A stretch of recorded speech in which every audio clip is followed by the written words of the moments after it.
আবু বকর সিদ্দিক। লখার রাতের বিছানা, ফুটপাতের কঠিন শান।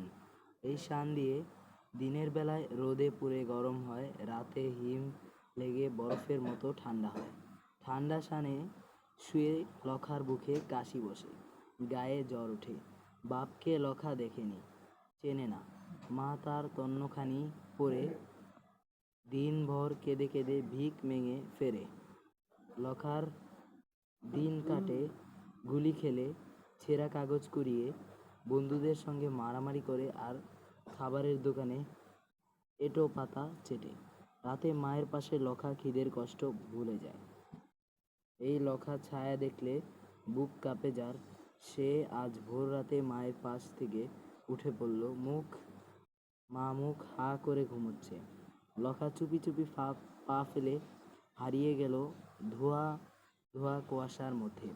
খানিকটা এগিয়ে উঁচু রেল লাইন, যেন দুটো মরা সাপ পাশাপাশি শুয়ে আছে চুপচাপ। লখা ইটের টুকরো দিয়ে ইস্পাতের লাইনে ঢুকে লাইনে টুকটুক করে তার উপর কান পাতল। হ্যাঁ, শোনা যাচ্ছে যেন গানের সুরল হরি বয়ে যাচ্ছে কানের ভিতর দিয়ে। লখা ভারী মজার দুষ্টু ছেলে। গানের মজা ফুরিয়ে গেলে পর এক লাফে লাইন পেরিয়ে ওপারে পৌঁছালো। সেখানে মস্ত নিচু খাদ, তার ভিতরে গড়িয়ে পড়লে হাত পা ভাঙবে নির্ঘাত। খুব সাবধানে খাদ পেরিয়ে ওপারে ডাঙ্গায় উঠে এলো সে। ডাঙ্গাটা আসলে বন জঙ্গলে অন্ধকার। ঝিঝি পোকা ডাকছে আর ধেয়ে ধেয়ে গাছের ঝাঁকড়া ছায়া মাথা নেড়ে নেড়ে ভয় দেখাচ্ছে লখাকে। খচ করে কাঁটা ঢুকে গেল বাঁ পায়ে। কিসের কাঁটা? তবে হয়তো বাবলা টাবলার। লখা উবু হয়ে বসে কাঁটাটা খসিয়ে খসিয়ে দূরে ছুঁড়ে ফেলে দিল। কিন্তু বিষ তো যায় না। কি অসহ্য যন্ত্রণা! আ আ বলে কেঁদে দিল লখা। কিন্তু কাঁদলে তো চলবে না, সময় নেই, তাকে যে যেতেই হবে। আবছা অন্ধকার, ফিনফিনে ঠান্ডা।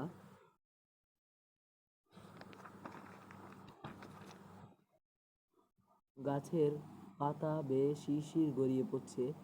খুব খুব করে কাশি আসছে লখার। খালি গায়ে ভিজে, শীত লাগছে। একটা ছেঁচড়া ডাল লখার হাফ প্যান্টটা টেনে ধরেছে পিছন দিক থেকে। প্যান্ট আধখসা অবস্থায় দৌড়াতে লাগলো সে। একটা খেক শেয়াল বুঝি তাকে দেখছিল, তাকে দেখুক গে। এখন ভয় করলে দেরি হয়ে যাবে। কাজেই এবার চোখ কান বুজে দৌড় শুরু করতে হলো তাকে। আর শেষটায় সেই অদ্ভুত গাছটার নিচে গেল লখা, যার ডালে ডালে রক্তের মতো টুকটুকে লাল ফুল। দিনের বেলায় রেললাইনের উপর দাঁড়িয়ে অপ্রীতিকর হয়ে থোকা থোকা ফুলের লাল ঝুঁটির পানে তাকিয়ে থাকে সে। এখন ওই উপরের এক থোকা ফুল তার পেরে আনা চাই। হাতের মুঠো পাকিয়ে মনটাকে শক্ত করে নিল লখা। তারপর চরচর করে গাছে উঠে গেল, একেবারে কাঠবেড়ালির বাচ্চা যেন। মগডালের কাছাকাছি এসে কয়েকটা তুলো মিঠের মতো বড় বড় থেকে থোকা পেয়ে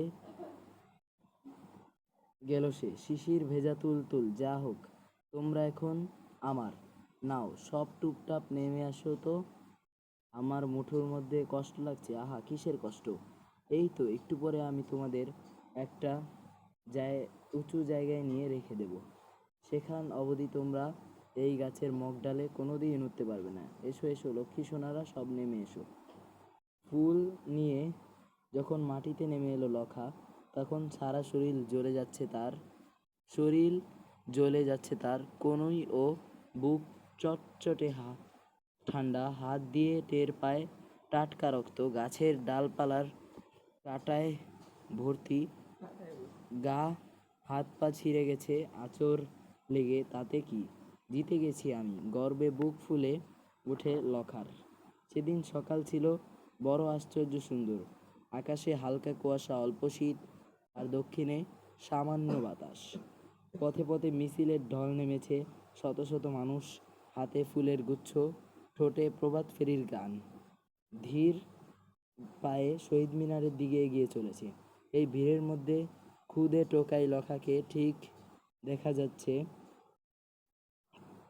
তাকে চিনতে কষ্ট হয় না, কারণ মিছিলের মধ্যে সবার গায়ে সাদা চাদর, কোট, সোয়েটার, শুধু তার গায়েই ঠিক দেখা যাচ্ছে গাঢ় কালো, হাত উপচে পড়েছে রক্তলাল ফুলের গুচ্ছ। মিছিলে পা মিলিয়ে সেও শহীদ মিনারে গিয়ে ফুল দিতে সবার সঙ্গে গলা মিলিয়ে গেয়ে চলেছে, আমার ভাইয়ের রক্তে রাঙানো 21শে ফেব্রুয়ারি আমি কি ভুলিতে পারি। কিন্তু তার গলা দিয়ে কথা তো ফোটে না, শুধু আ আ।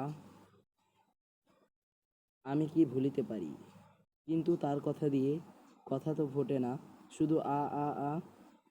আসলে কথা ফুটবে কি করে? লখা যে জন্ম বোবা, বাংলা বুলি তার মুখে ফুটতে পায় না। সে মনে মনে বলে অ আ ক খ বাইরে শব্দ হয় আ আ আ।